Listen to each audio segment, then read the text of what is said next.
Sopir angkot Paso seruduk kantor DPRD Ambon imbas BBM Pertalite langka. Sejumlah sopir angkot jurusan Paso seruduk kantor DPRD Kota Ambon Jumat 1 April 2022 siang. Kedatangan mereka menyuarakan kondisi mereka yang sulit mendapatkan BBM jenis Pertalite di SPBU Paso. Koordinator sopir angkot Paso Izak menerangkan bahwa setiap hari Minggu BBM jenis Pertalite tidak dijual. Lanjutnya sudah lebih dari 1 bulan lamanya BBM jenis Pertalite di Kota Ambon mengalami kelangkaan.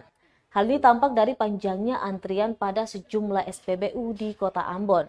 Pantauan tribunambon.com, puluhan sopir angkot datangi DPRD Kota Ambon sekitar pukul 11 pagi. Para demonstran sempat memanas karena merasa tak kedatangan mereka tak dihiraukan wakil rakyat. Mereka pun serobot ruang rapat paripurna yang saat itu tengah berlangsung rapat Komisi 2 dengan distributor minyak goreng.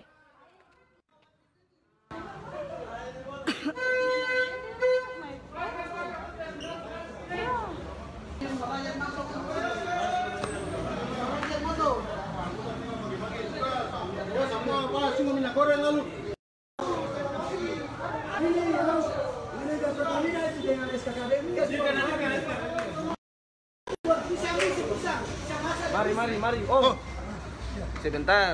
Jadi ini begini. Dongeng paling paham betul dong. Cuma karena memang ini agenda kan sebentar jalan. Untung kan baru datang. Ini kan juga makanya memang bukan ketemu mengklarifikasi. Nah, cuman karena